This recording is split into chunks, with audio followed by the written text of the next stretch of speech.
Hey everyone, it's your Professor Adam Dunstan, and you survived Test 2, so congrats on that. We are now on to Unit 3, Survivance. Survivance may be a word you haven't heard before, or maybe you have. I'll explain what I mean by it in a minute. But first I want to actually talk about a couple of other terms that are going to kind of run through this whole final unit.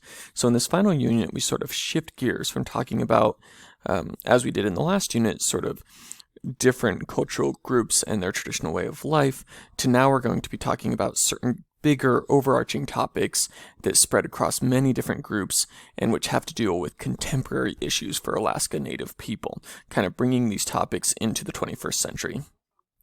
So a few terms I want you to be familiar with and that are going to kind of, again, run throughout this entire unit. The first one is cultural survival, which, if I was to ask you what that meant, you might come up with a lot of different things, so it's sometimes helpful to get kind of specific about what we mean by that. So by that we mean the continuance of a culture. That's not necessarily the same thing as the continuance of a social group, right? A social group may be continuing. A population, an ethnic group, a cultural group, they may still have a reasonably sized population, but the culture itself may be sort of struggling. So let me explain what I mean by culture. For us as anthropologists, we refer to cultures as sort of these shared group ways of thinking and communicating and acting. What I've been sort of calling a life way or a way of life, right?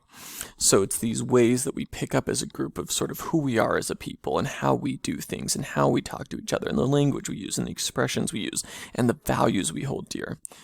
So culture is about identity and shared ways of doing things. So again, a group can continue but kind of start to lose aspects of its culture. And so when we talk about cultural survival, we're talking about how does a group maintain its culture in the midst of things that would threaten that culture. And that kind of includes more than one thing. Cultural survival can mean that the identity of the group stays intact. So for example, that we have people who can still say today in the 21st century and identify as, I am Gwich'in, even in the face of colonialism. It also can mean the survival not just of an identity, though, but of the cultural practices, knowledge, values, language, ways of being that traditionally have gone along with that identity. So, for example, somebody saying, I'm Gwich'in, and I hunt porcupine herd caribou, and I feel connected to that herd, as have my Gwich'in ancestors for centuries, would be a good example of somebody displaying a high degree of cultural survival. Now that we kind of understand what cultural survival is, I want you to stop and think for a minute and ask yourself what factors have in the past threatened Alaska Native cultural survival, practices, knowledge, values, language, identities. What kinds of things have threatened that? Pause the video, write a few things down, write as many as you can, in fact. I think you could come up with a dozen pretty easily, even based on what we've learned in this course, or just, previous experience or knowledge.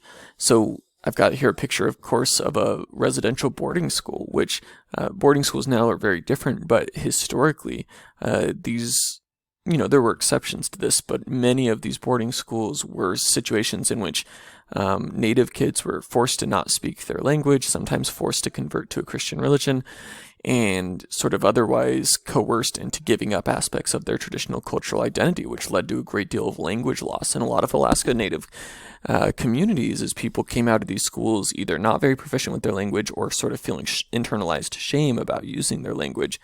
And there's other factors as well. When most of the job opportunities in your state are conducted in English, it makes sense that parents are probably going to want their kids to learn English so that their kids can get a good job. And that may be sort of the language that they use sometimes as a first language as a result of that, which again can lead to a language decline. So that's just language, but we could think of a lot of other things as well. When, for example, Russian trappers came into the Aleutian Islands and overhunted and sort of coerced the local population to overhunt the seals for the fur industry, this caused a situation where Unangan people, Aleutian Islanders, that they did not have enough seal skins to properly protect their boats, which this was a traditional way of making your boat waterproof, which affected their subsistence hunting practices. So there's a lot of different things that can affect cultural survival. education practices, forced acculturation practices, losing land, obviously. So we've talked about some of the very positive impacts of ANCSA, but it also came along with a great deal of land ceding. Essentially 90% of the land that could have been claimed by Alaska Natives was ceded to the state, to the federal government, etc. And so as a result, you had communities that used to have a much larger base on which to do their hunting and fishing and gathering activities, which tend to take a lot of space, right? Because you got to go to a lot of different parts of the forest to get enough berries, for example, to make enough meals throughout the year. And so when you lose that land base, that's a threat to cultural survival as well. It changes things. And so there's a lot of factors that came into play historically. There's also factors that are changing things now. So I want you to make another list now of what factors currently going on in Alaska could be affecting Native communities' cultural survival. There's a reason I have a picture of Katie John, who we recently spoke about, the Ahtna woman who advocated for subsistence rights, because that's, of course, a thing that affects Alaska Native people now. Over the last several decades, we've seen sort of a push and tug and back and forth and complex legal cases and situations of whether or not Alaska Native people have subsistence fishing and hunting rights over certain areas. And, of course, that affects one's ability to carry forward cultural practices that are really rooted in hunting and fishing, which is not to say that Alaska Native people can't get, a hunting permit like any other Alaska Native citizen, or that they might have, rural preference like any other Alaska citizen in rural areas.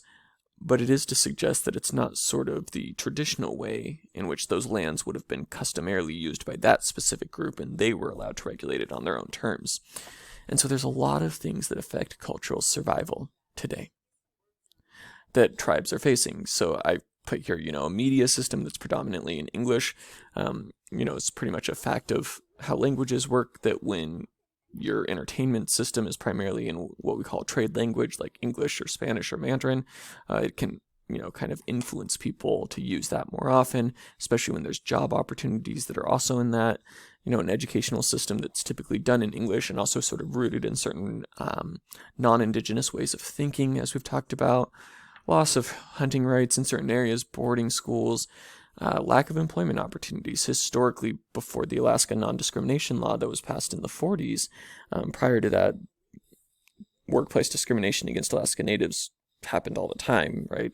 Businesses that blatantly advertised about the fact that they wouldn't hire Alaska Natives.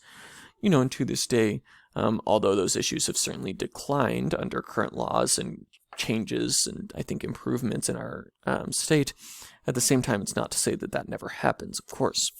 And of course, there's environmental issues, right? The Exxon Valdez oil spill, which caused the Chugach Corporation to go bankrupt for a time because the fishery was so devastated.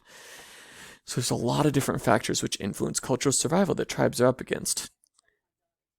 And yet, this is just sort of a map of what I was talking about land loss. So as far as the state of Alaska, about 10% of it is held in Native hands.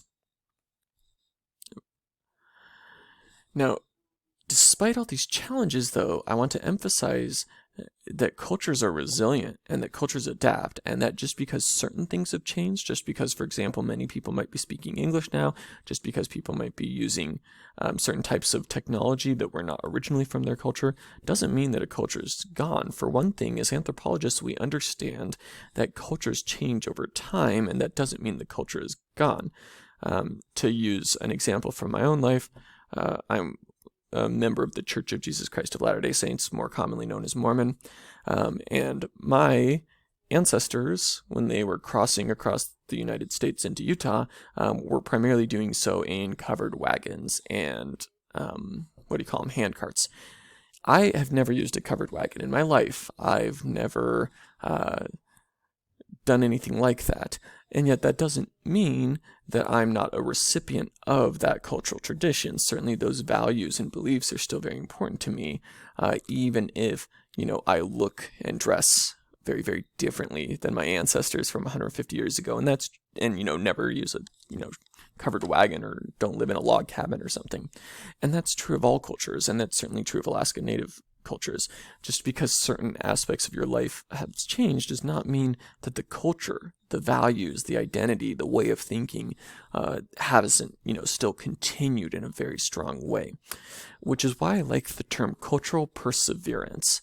So cultural perseverance is similar to that idea of cultural survival, but it emphasizes that cultures can continue and at the same time adapt.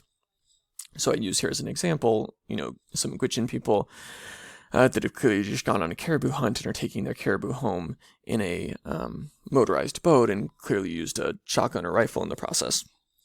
Forgive me for not knowing the exact firearm used. I am not too up on my caribou hunting. But I have a, hypothetical quote here. If somebody was to say, I am Gwich'in and I hunt caribou just like my ancestors did, but unlike my ancestors, I use a rifle and a boat while I'm hunting and sometimes get some of my food from a grocery store. That would be a really good example of sort of cultural perseverance, a culture both continuing and adapting. And indeed, if you go into Gwich'in communities nowadays, it's, I've heard estimates of 70% of the people's food coming still from wild sources. So that's definitely a lot of cultural perseverance going on. And the fact that somebody might, go to the grocery store to pick up some pancake mix doesn't mean that Gwich'in culture hasn't continued, obviously. So that's kind of what I'm trying to get at with cultural perseverance. I want to get at another term as well that I use for the title of this unit, which is survivance, and I want to kind of contrast it to victory. So this man here is Gerald Visenor. He's a rather famous Anishinaabe scholar and writer. Anishinaabe is one of the groups that traditionally has been called Ojibwe, so that's probably the term you're more familiar with. Maybe not. But he uses this idea a lot in his writing of survivance, native survivance. And in one of his famous quotes, he defines it as, survivance is an active sense of presence, the continuance of native stories, not a mere reaction or survivable name. Native survivance stories are renunciations of dominance, tragedy, and victory.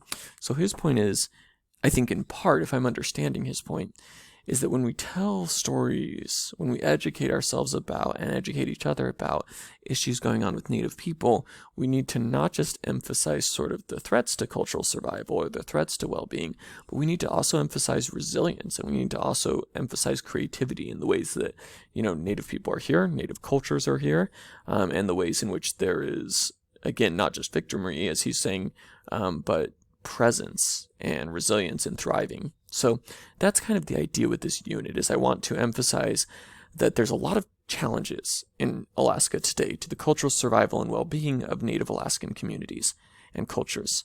But at the same time, there's lots and lots of stories we can tell of cultural perseverance, of people adapting, of people thriving, people surviving, and indeed of survivance, as he's saying the term. And so I hope to be able to kind of get at both of those sides of the coin in this unit over the last few weeks that we have together.